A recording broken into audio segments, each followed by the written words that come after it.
हमारे चैनल कामनी वाजपेयी की कहानियां में आपका स्वागत है। आइए सुनते हैं कामनी वाजपेयी की कहानी, उन्हीं की यानी मेरी जुबानी। बदला। अरे रीता की माँ, क्या कर रहे हो? जरा बाहर आओ, बड़ी अच्छी खबर है। 50 वर्षीय राम प्रसाद खुशी से सराबोर थे और वो अपनी ये खुशी अपनी पत्नी, दोनों बेटियों और अपने भाइयों में बांटना चाहते थे। उनकी पत्नी शारदा रसोई से बाहर खांसती हुई निकली।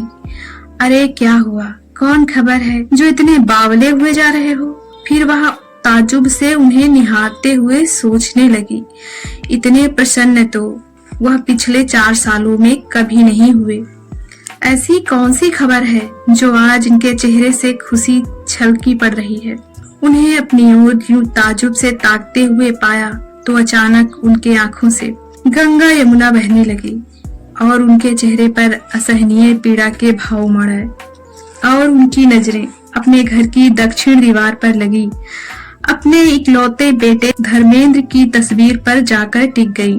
कुछ देर तो वह चुपचाप तस्वीर को निहारते रहे, फिर बोले, रीता की माँ, जाओ कुछ रुपए भी ले आओ।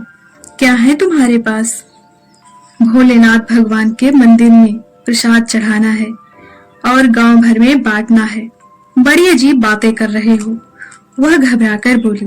तबीयत तो ठीक है ना आपकी?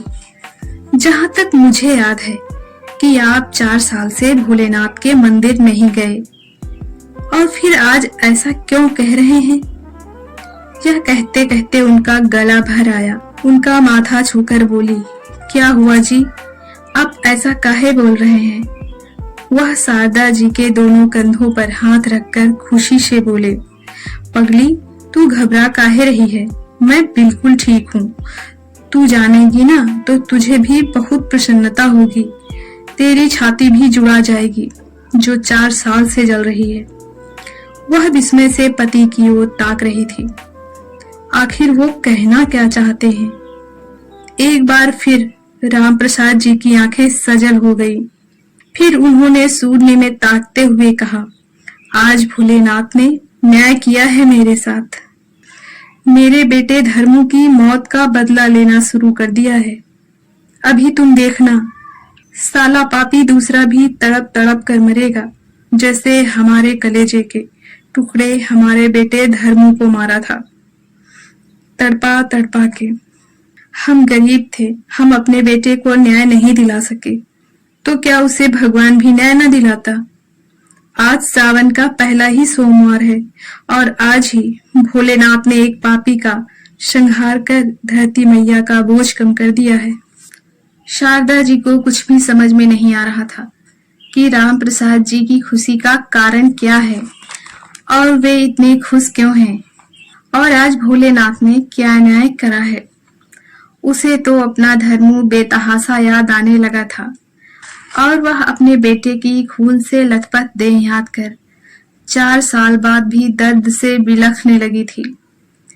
राम प्रसाद ने उनको चुप कराने की कोशिश करते हुए कहा, जानती, आज पांडे के उस हरामी लौंडे को मारकर किसी ने उसी के बाग में आम के पेड़ पर फांसी पर लटका दिया, या फिर जाने साला खुद लटक गया। जो भी हो वो भोलेनाथ जाने, पर मेरे कलेजे को तो कुछ ठंडक पड़ ही गई है। एक और बचा है, तुम देखना, इसकी भी बारी जल्दी ही आएगी। जिसकी कोई नहीं सुनता उसकी भगवान सुनते हैं। भगवान के घर घूस नहीं चलती, देर से ही सही, पर वह न्याय जरूर करते हैं। वह आगे भी जाने क्या क्या कहते रहे, पर शायद शारदा जी को अब कुछ भी सुनाई नहीं दे रहा था। वह अपने बेटे की यादों की नदी में बहती चली जा रही थी। तब वह इंटर में पढ़ता था और उनकी बड़ी बेटी बीए कर चुकी थी। उनकी छोटी बेटी गीता तब 8वीं में पढ़ रही थी। धर्मू उनकी कोख से दूसरी संतान के रूप में जन्मा था। दोनों बहनों का वह इकलौता भाई था। दोनों बहनें उसे बहुत प्यार करती थी। उनकी अभावग्रस्त पर खुशहाल दुनिया थी। राम प्रसाद जी खेती बाड़ी करते थे। परिश्रम करके वह अपनी गृहस्थी की गाड़ी खींच रहे थे। इसी तरह दिन बीत रहे थे। उनकी सारी आशाएं अपने बेटे पर केंद्रित थीं। रविवार के दिन जब छुट्टी होती तो वह उनके साथ खेत में जाकर उनका हाथ बटाता। दोनों खेत पर काम करते हुए खूब बतियाते, भविष्य के सपने संजोते। धर्मू कहता, पापा जब मैं पढ़ लिख कर कमाने लगूंगा तो तुम कोई काम नहीं करना, खेती बढ़ाई पर दे देंगे, तुम बस आराम करना। वैसे भी अपने खेती बाड़ी है ही कहाँ ज्यादा। आप खेती बाड़ी में कितनी मेहनत करते हो, तब भी ना हम सब मन का खा पाते हैं और ना पहन पाते हैं। बड़ी दीदी की शादी की चिंता हर वक्त आपके दिमाग में चला करती है। धर्मू की बातें सुन राम प्रसाद जी का मन खुश हो जाता। वह मुस्कुराकर धर्मू से कहते, बेटा तब की तब देखी जाएगी, अभी तो तू अपनी पढ़ाई पर ध्यान दे। तू अभी से इन सब बातों की चिंता क्यों करता है, मैं हूं ना। राम प्रसाद जी ने हेत ढूंढकर अपनी हैसियत के अनुसार अपनी बड़ी बेटी रीता की शादी तय कर दी। वह अक्सर सोचते कि रीता की शादी वह किसी तरह कर दें। उन्हें गीता की शादी की कोई चिंता नहीं थी, क्योंकि उन्हें पूरी आशा थी कि गीता की शादी तक धर्मू पढ़ लिख कर एक अच्छी नौकरी पा जाएगा और वह मेहनत से खेती करेगा तो दोनों मिलकर इतना पैसा इकट्ठा कर लेंगे कि गीता की शादी में कोई परेशानी नहीं होगी। धर्मू की शादी वह गीता की शादी के बाद करेंगे, जब वे अपने कच्चे मकान को पक्का बनवा लेंगे तब। आखिर बहू आकर ऐसे टपकती कोठरी में रहेगी क्या। जब इस तरह की बातें वह अपनी पत्नी से करते तो वह हंसती हुई कहती, आप भी ना कितनी दूर की सोचते हैं, बेटी ब्याह कर पहले दामाद लाओ, बहू लाने में भी बहुत वक्त है, और फिर जाने बेटा अपनी पत्नी यहाँ रखे या न रखे, अपने साथ शहर में रखे। वह बोले, तुम सच ही कहती हो शारदा। फिर एक लंबी सी सांस खींचकर बोले, बच्चे हमारे हमसे दूर रहें या पास, बस भगवान उन्हें खुश रखे। पति पत्नी भविष्य के सपने सजाते और प्रसन्न होते। उस दिन धर्मू बड़ा परेशान था। जब स्कूल से लौटा उसने चुपचाप जाकर दरवाजे पर अपनी साइकिल खड़ी की और फिर कैरियर से अपना स्कूली बैग उतार कर जाकर मेज पर रखा। अपनी स्कूली यूनिफॉर्म खूंटी पर टांग घर के कपड़े पहने और अनमने मन से चारपाई पर जाकर लेट गया। बड़ी बहन रीता उसके लिए पानी लेकर आई तो वह गहरी सोच में डूबा हुआ आंखें बंद किए लेटा हुआ था। उसने उसके सिर पर हाथ रखकर पूछा, क्या रे धर्मू, तबीयत ठीक नहीं है क्या। वह बोला, नहीं दीदी ऐसी कोई बात नहीं, मैं ठीक हूं। तो फिर ऐसे चुपचाप काहे लेटा है, कुछ तो है, वरना तू रोज तो ऐसा नहीं करता। उसने उसके सिर पर हाथ फेरते हुए कहा, किसी से लड़ाई झगड़ा हुआ है क्या, या कोई और बात है। धर्मू समझ गया कि दीदी पूरी बात जाने बिन नहीं मानने वाली। वह उठ बैठा और रीता का हाथ अपने हाथ में लेता हुआ बोला, दीदी पर यह बात आप मम्मी को नहीं बताना, परेशान हो जाएंगी। अच्छा नहीं बताऊंगी, पर पहले मुझे तो बताओ, पहले यह बताओ माँ कहाँ है। अंदर कोई काम कर रही हैं, और पापा वह खेत की तरफ गए हैं। अब बताओ भी आखिर बात क्या है।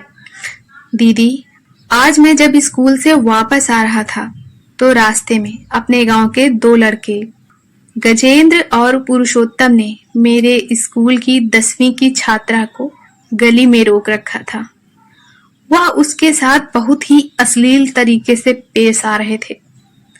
जब उस लड़की ने मुझे आते देखा तो रोने लगी और बोली, भैया यह दोनों लड़के रोज रोज मेरा पीछा करते थे, मैं इन्हें इग्नोर कर अपने रास्ते निकल जाती थी, पर आज यह दोनों मुझे घर नहीं जाने दे रहे हैं। उनकी बात सुनकर मैं रुक गया तो वह लड़के उसे छोड़ मुझसे बहस करने लगे। मैंने उस लड़की को हाथ से जाने का इशारा किया तो वह बेचारी तुरंत फुरत अपनी साइकिल लेकर भागी, पर दोनों मेरे पीछे पड़ गए और मुझसे झगड़ा करने लगे। हमारे झगड़े को देखकर कई आने जाने वाले लोग झगड़ा का कारण पूछने लगे, तो वह दोनों चले गए। जाते जाते कह गए कि मैंने उनके काम में दखल देकर अच्छा नहीं किया, वह मुझे दोबारा अपने काम में दखल देने लायक नहीं छोड़ेंगे। यह सुनकर रीता का चेहरा डर से पीला पड़ गया। धर्मू, तूने किन कातिलों के बच्चों से झगड़ा मोल ले लिया? तुझे तो पता है ना कि दोनों के बापों से पूरा गांव कितना डरता है। कई कई कत्ल किए हैं उन लोगों ने। वह डरकर कांपने लगी और धर्मू को अपने सीने से लगाकर बोली, यह क्या किया भैया? दीदी, मैं क्या करता? मेरे भी तो 2 बहनें हैं और वह भी किसी की बहन रही होगी। मैं कैसे उसे निसहाय छोड़ अपनी साइकिल आगे बढ़ा देता? माँ बाप को जैसे ही यह कांड पता चला, उनके ऊपर तो जैसे आसमान टूट पड़ा हो। वह आने वाले संकट से धर्मू को बचाने की युक्ति सोचने लगे। उन्होंने उन दोनों लड़कों के घर जाकर उनके बापों से धर्मू के लिए विनती की कि वह अपने सपूतों को समझा लें कि वह उनके बेटे धर्मू को कोई नुकसान ना पहुंचाए। उन लोगों ने उनसे कहा भी कि वह अपने लड़कों को दंडित करेंगे। उनके बेटे धर्मू को डरने की कोई जरूरत नहीं है। फिर कभी उन लड़कों ने धर्मू से कोई लड़ाई झगड़े की बात भी नहीं की। इस बात को करीब 6 महीने बीत गए। धर्मू व उसके घर वाले इस बात को करीब करीब भूल ही गए। वह सावन का प्रथम सोमवार था। उसकी बहन रीता का व्रत था। उसने अपनी बहन रीता से कहा, दीदी, आपका सोमवार का व्रत है, मैं बाग से जाकर आपके लिए कुछ पके आम ले आता हूँ। दीदी कुछ कहती इससे पहले ही माँ रसोई से बोल पड़ी, अरे ले आना, ना आम कहीं चले जाएंगे और ना पेड़। आप पहले खाना खा ले, धर्मू बाद में खाना ठंडा हो जाएगा। वह खाना खाने लगा तो माँ बगल में बैठ प्यार से पंखा झलने लगी। उसने खाना खाने के बाद हाथ में माँ के हाथ का सिला हुआ एक झोला लिया और साथ एक लंबी लाठी। वह बाग की तरफ चल पड़ा। वह रास्ते में जा रहा था तो उसने देखा पिताजी खेत से घर की तरफ आ रहे थे। उनके सिर पर गायों के खाने के लिए हरे घास का गट्ठर था। धर्मू को बाग की तरफ जाता देख उन्होंने टोका, कहाँ जा रहे हो? धर्मू ने कहा, बाग की तरफ जा रहा हूँ आमों के लिए। अच्छा, जल्दी आना। अच्छा पापा, यह कह वह आगे बढ़ गया। धर्मू के आम के बाग के करीब ही पुरुषोत्तम के आम का बाग भी था। उसने देखा पुरुषोत्तम अपनी बाग में बैठा गजेंद्र से कुछ बतिया रहा है। उसने उधर से नजर हटा ली और वह अपने बाग की तरफ आगे बढ़ गया। बाग में पहुंचकर उसने आम तोड़े और बीन बीन कर झोले में भरने लगा। आम बीनते हुए वह शंकर भगवान का गीत गुनगुना रहा था। शिव शंकर को जिसने पूजा उसका ही उद्धार हुआ। वह गाना गाने और आम बीनने में इतना मस्त था कि उसे इस बात का आभास ही नहीं हुआ कि मौत सन्नह सन्नह उसकी तरफ बढ़ रही है। दबे पांव उसके पीछे जाकर उस धूर्त लड़के ने उसके सिर पर एक जोरदार लाठी मारी, जिससे वह वहीं बेहोश हो गया। फिर तो जालिमों ने उसे इतनी बेरहमी से मारा, चाकू से उस पर इतने वार किए कि उसके पेट का खाना तक बाहर आ गया। एक गांव वाला उधर से गुजर रहा था। जब उसकी नजर इस हो रहे कांड पर पड़ी तो उसका दिल दहल उठा। वह चिल्लाते हुए गांव की ओर भागा। जब तक गांव वाले वहां पहुंचे, दोनों लड़के वहां से फरार हो चुके थे और धर्मू अपनी अंतिम सांसें ले रहा था। गांव के लोग उसे चारपाई में लाद कर उसके घर ले गए। शारदा और रामप्रसाद अपने बेटे को ऐसी हालत में देख मूर्छित हो गए। बहनों को भी जैसे सदमा सा लग गया। उसके बाद से कभी भी रामप्रसाद जी ने भोलेनाथ जी की मंदिर की सीढ़ियां नहीं चढ़ी। वह लगातार अपने बेटे को न्याय दिलाने के लिए कोर्ट कचहरी के चक्कर लगाते रहे। पर वे लोग पैसों की वजह से हरदम बच जाते। वह अपने बेटे को न्याय नहीं दिला पा रहा था। बड़ी बेटी रीता की शादी भी 2 साल बाद जैसे तैसे निपटाई उसने। छोटी बेटी गीता को उस घटना का इतना सदमा लगा था कि उसने 1 साल की पढ़ाई ही छोड़ दी। वह दोनों अपने दुखों के महासागर में ऊब-डूब हो रहे थे कि गीता की आवाज उन्हें महासागर से किनारे पर खींच लाई। मम्मी पापा बाहर आओ, बाहर दरवाजे जल्दी आओ। दोनों दरवाजे की तरफ लपके। गली में देखा, पुलिस उस राक्षस के शव को पोस्टमार्टम के लिए ले जा रही थी। दोस्तों, यह एक सच्ची घटना है जिसे मैंने कहानी का रूप देने की कोशिश की है। कहानी आपको कैसी लगी कमेंट करके जरूर बताएं। अगर आप हमारे चैनल पर नए हैं तो लाइक, सब्सक्राइब और शेयर करें। आपका एक एक लाइक मुझे अच्छी सी कहानी लिखने के लिए मोटिवेट करता है।